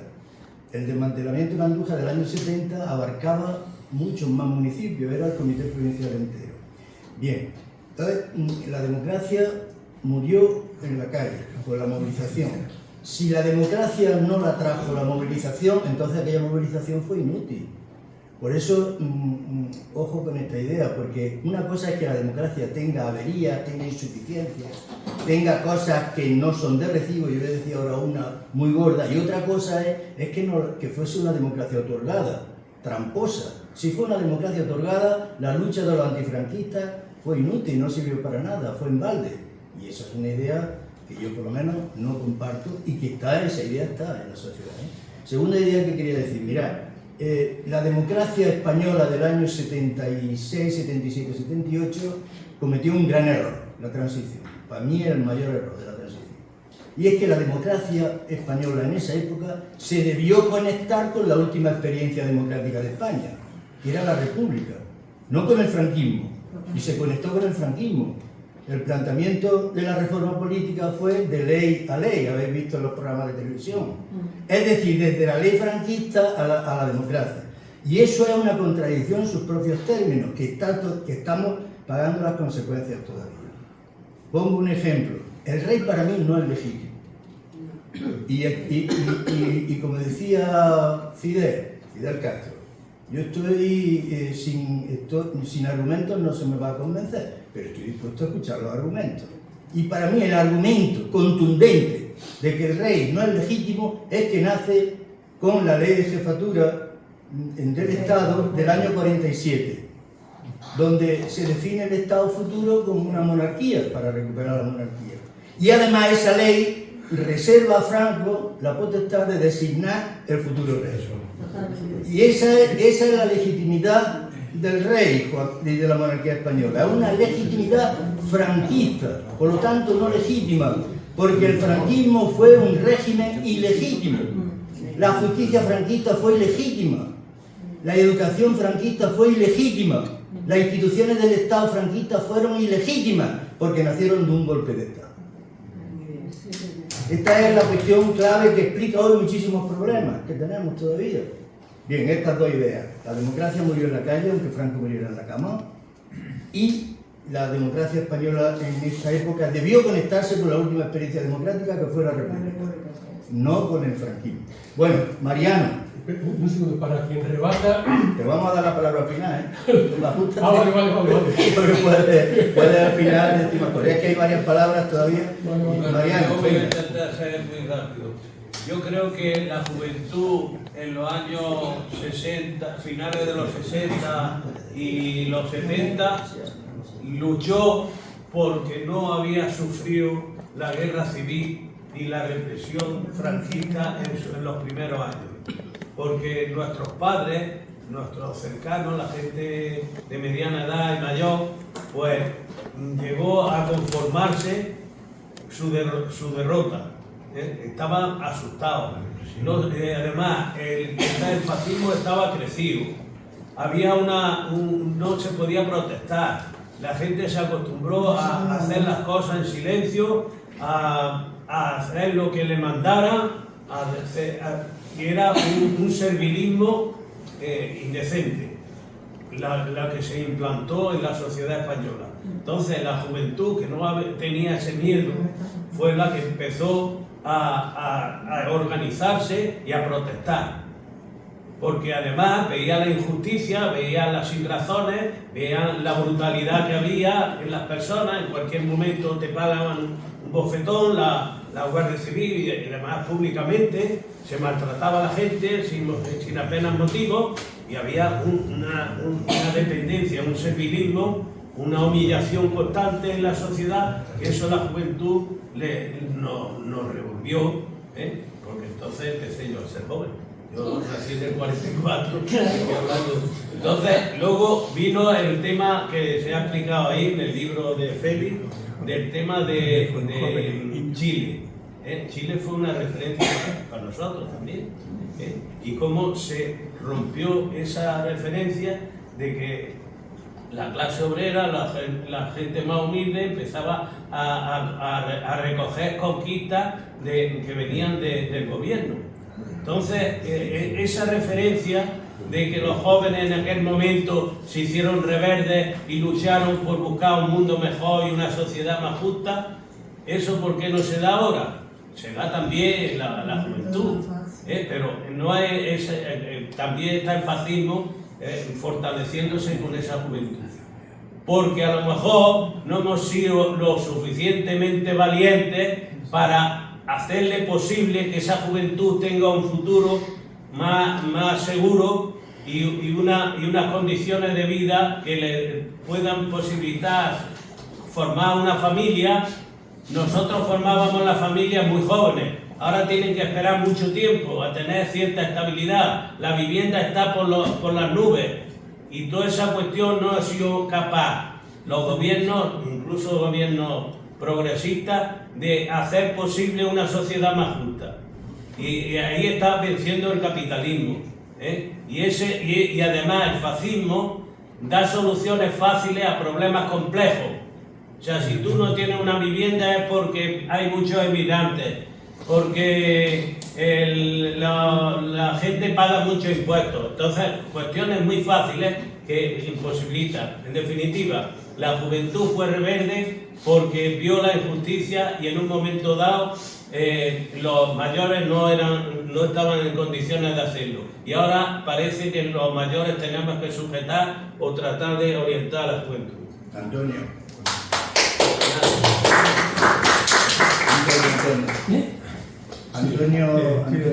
Otro Antonio. Bueno, yo he devorado el libro de Félix. Yo sí voy a hablar de tu libro, aunque inicialmente se haya dicho que no. En 3 noches, pues además lo recomiendo. ¿Y por qué lo he devorado? Porque en el capítulo 2, concretamente, un capítulo, creo para mí, demasiado valiente, quizás por las denuncias que en él hace, pues se reflejan cuestiones de nuestra adolescencia. Tengo que decir que yo conozco a Félix en el año, a ver si calculo bien, 69, efectivamente. Y compartimos internados 69-70 respectivamente, ¿sí? 2 años. Hacíamos 69, 70, 71. Hacíamos oficialía, es decir, mis primeros estudios fueron maestría industrial, también, Lorenzo. Entonces, a lo que voy, ¿cómo era? Yo estuve 7 años interno, Félix. Tú hablas en el libro de 2 años internos por tu parte. Yo estuve 7, preaprendizaje, oficialía y maestría, en la SAFA de Úbeda. ¿Qué ocurre? ¿Qué tipo de profesorado tuvimos? Porque yo quiero incidir en el profesorado un poco. El profesorado en los centros educativos es fundamental. Nosotros teníamos profesorado varios. Yo recuerdo que un tal Ángel Cachón, en primero de preaprendizaje, ahí me daba formación del espíritu nacional. No sé si finalmente acabó de delegado de turismo, de que acabó, no creo que llegara a gobernador, pero perfectamente podía haber llegado, ¿no? Sin problema. Pero también recuerdo otro profesor, que lo sacas tú en el libro, que era Pepe Corbella, que había trabajado en la fábrica de la moneda de timbre en Madrid, y nos enseñaba los brazos, se subía a las y decía, mirad, este es el veneno de hacer billetes, y nos tienen explotados. Bueno, lo cogen para que diera allí una asignatura que se llamaba Sociología. A raíz de aquel profesor, pues todo seré breve, corto, rápido, oferta, demanda, en fin, todos los términos aquellos que había que interiorizar, economía de mercado, economía de dirección central, calaron en nosotros y éramos críos de 16 años. Quiero decir que la SAFA en ese momento, la SAFA de Úbeda concretamente, creo que en otros sitios parecidos, alguien la tildó como un nido de rojo. Pero había de todo, había de todo. Había profesores terribles, en algunos casos. Incluso, si me apuráis, abusadores. Entonces, yo se apuesto por los jóvenes actuales, se dice por ahí que 1 de cada 4 va a votar a Vox. Qué pena. 1 de cada 3 que hagan cosas así. Pues bueno, si va por 1 de cada 3, espero que no lleguen 2 de cada 3. Entonces, el resto, bueno, pues tiene otro tipo de mentalidad. Que la ejerzan con la fuerza que en nuestro día nosotros la ejercimos. Bueno, yo tengo que decir que no he militado en ningún partido. Únicamente estuve afiliado a un sindicato. Porque estaba subido en una torre de alta tensión y llegó abajo, trabajaba yo en los veranos, llegó abajo un sindicalista y dijo, si te caes de ahí te vas a matar y ¿quién te va a defender? Y digo, ¿y tú quién eres? Y dice, yo soy un sindicalista, si quieres te hago el carnet. Y esto fue en Albacete, imagináis pues un poco el sindicalista como era. Dicho esto, coincido con Mariano, los jóvenes actuales están puteados a un nivel impresionante, son unos jóvenes sobradamente formados, en cantidad de aspectos, a lo mejor les falta esa formación política que debieran tener, la adecuada, de la historia, de la memoria histórica de España, que por cierto en la selectividad casi nunca se llega ahí, o nunca se llegaba, no sé yo si ahora ya con los planes nuevos se llega.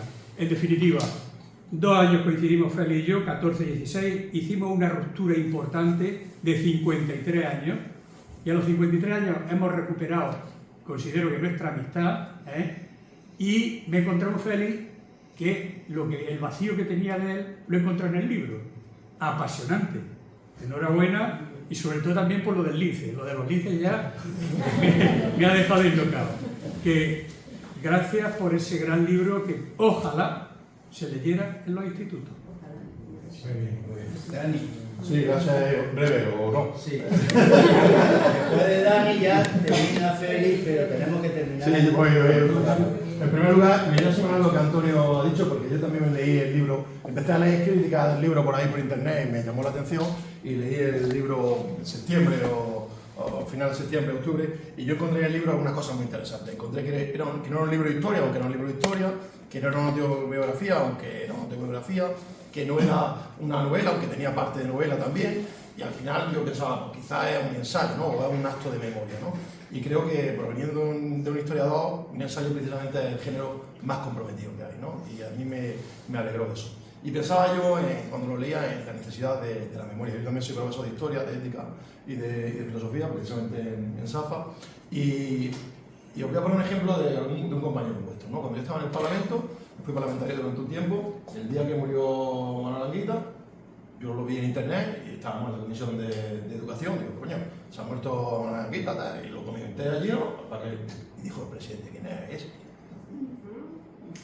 Y había gente allí también de Izquierda Unida, ¿quién coño es tío ese? Y había sido miembro y presidente de la comisión de educación, allí en el Parlamento, y no había hacía tanto tiempo, ¿no? Entonces, yo quiero hacer aquí una pequeña reflexión sobre la memoria, que es un acto de memoria lo que has hecho tú en el libro, es excelente, pero la memoria es muy traidora, tan traidora como que el que sacó la bandera está perdiendo la memoria ahora, ¿no? Manolo Molinos, ¿no? Y es una pena, ¿no? Entonces creo que el compromiso tiene que ser un compromiso más militante, y en esa reflexión a la que yo me subo, Mariano me ha parecido muy acertado, y Antonio también, el mismo Lorenzo, yo siempre me nutro aquí de muchas ideas, pero yo pienso, ¿qué fallo yo cuando yo hablo con los niños? Yo estoy harto de que me digan, es que no se llega al franquismo cuando está dando el temario. ¿Cómo que no se llega al franquismo? Yo no tengo libertad de hacer analogía cuando estamos tratando de cualquier cuestión con el franquismo, que es un ejemplo que nosotros nos encontramos en los padres de los niños que son mis alumnos. Son los profesores los que fallan en eso. Y yo no voy a decir, están los profesores, no. Son los profesores que no hacían eso los que fallan. Y ese es el compromiso que por lo menos yo en mi pequeña parcelita pues puedo ejecutar. Y me gustaría que lo ejecutasen los compañeros. Y luego voy a acabar también con una cuestión que me parece muy interesante, ahondar un poco lo que te has dicho, Luis. Nosotros estamos en eso que han llamado el revisionismo de los 50 años de la transición, de la democracia, al inicio, y estamos poniendo todas las castañas ahora a asar en la responsabilidad de los movimientos políticos, los movimientos sindicales y demás. Eso tiene un truco, Tiene un truco que nos digan que todo lo que ha fallado es culpa nuestra. Porque ya no hay protagonistas en el otro lado a los que les vamos a echar la culpa. Esto es mucho más complejo que eso. Y lo que es complejo es que se haga un libro como este. Y el compromiso de Félix en hacer un libro como este. Y yo creo que todos nos tenemos que felicitar de que haya un libro como este, y darle publicidad, nosotros somos cristianos por ahí. ¡Ay, no, lees todos los libros! Muchas gracias, es lo que quería hacer. Bueno, antes de dar una palabra final a Félix, deciros que este acto lo ha organizado la Asociación Encuentro Democrático de Linares, que agradecemos, yo en nombre de la asociación agradezco vuestra asistencia, que creo que esta asociación organiza debates políticos, sociales, económicos, jurídicos, de muy diversa índole, y desde el punto de vista de la democracia y de una visión progresista de izquierda, y que en Linares esto no existe, en mi opinión, yo lo veo, esto es una isla dentro de la ausencia de debate político que hay en Linares. Por eso os pido a todos que entre todos levantemos esta asociación, que la comuniquéis a vuestros amigos, a vuestros compañeros de trabajo, a vuestros vecinos. Esto es una asociación plural, aquí hay personas socialistas, de Podemos, del PC, de orientación cristiana o cristiano, de nada, simplemente de nada. De derecha puede haber si quieren, han venido algunas veces algunos. Es una asociación plural y os animo a que la cuidemos, repito, porque es una isla, a mi juicio, de debate en lo que hoy es la ausencia total de debate, no en Linares, sino en general en la sociedad, ¿no? Entonces ya le damos la palabra a Félix, que nos diga la última palabra. Si alguno quiere que le firme el libro, pues bien, pero a las 8 menos 5 esto tiene que estar despejado, porque hay un trabajador que tiene un horario a las 8 y que tenemos que respetar sí o sí, que se dice ahora, ¿vale? Muchas gracias. Venga, Félix. Muy rápido. Evidentemente, al principio lo primero que he hecho ha sido dar las gracias. Bueno, se ha dado a Luis, a Ana, pero bueno, quizás sea la cabeza visible de la Asociación Democrática de Linares, que se me ha quedado sin tiempo de decirlo, hay que verlo. El libro, ya habéis visto la intencionalidad, está clarísima, ¿no?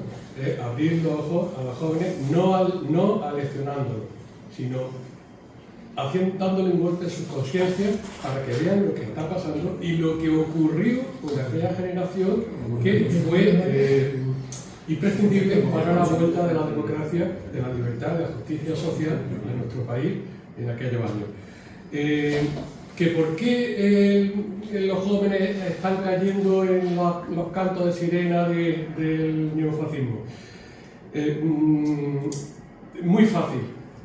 En los años 30, ¿sabéis el partido nazi, el ascenso de Hitler al poder, por quién estuvo sustentado principalmente? ¿Cuál fue la base de la población alemana? Fue la población más vulnerable, más pobre. O sea, no fueron los ricos, bueno, los ricos les interesaba, claro, evidentemente. Pero los pobres se creían que iban a venir, pues no sé, esta nueva formación, como los salvadores de todo, ¿no? Porque entonces Alemania estaba sufriendo una crisis económica como nunca lo había pasado en Alemania. Había una cantidad de paro tremenda, había hambre, lo que no había ocurrido en Alemania. Y los jóvenes pues creyeron, y la base obrera creyeron que los nazis pues, iban a venir a salvar. Yo creo que se puede hacer un paralelismo con la juventud de ahora. O sea, ¿cómo se puede concebir una juventud que vota en casi un 30% ya, por desgracia, a un partido que se llama Vox, que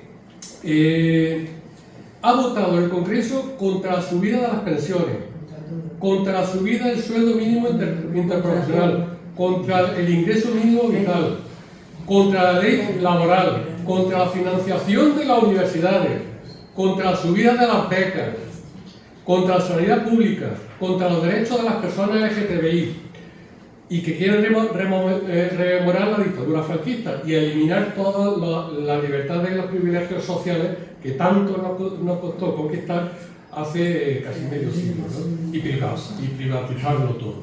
Entonces, claro, los jóvenes son tontos todos, no, te están diciendo eso que por ahí se comentaba. No van a tener vivienda porque los inmigrantes os lo están quitando. Los migrantes vienen aquí en patera y lo primero que hacen es le dan una vivienda, le dan un sueldo, viven mejor que nosotros. Así que mejor que os vayáis a Marruecos, venís en patera y os van a dar sueldo. Claro, esto ha calado entre los jóvenes. No solo entre los jóvenes, sino entre los padres de muchos jóvenes. Y este es el mensaje que se está difundiendo. Y por eso está ocurriendo lo que está ocurriendo. Bueno, a la salida, a la derecha, se me olvidó decirlo, hay una hoja, un pliego. Si alguno de vosotros quiere que se le convoque a los actos de la asociación, como el de hoy, pues tan fácil como que deje allí en ese formulario sus datos, su correo electrónico sobre todo, y a partir de este momento pues ya se le cita. Bueno, lo dicho, muchas gracias y a pasarlo bien. Gracias. Quien quiera el libro, pues que se vaya pasando por aquí.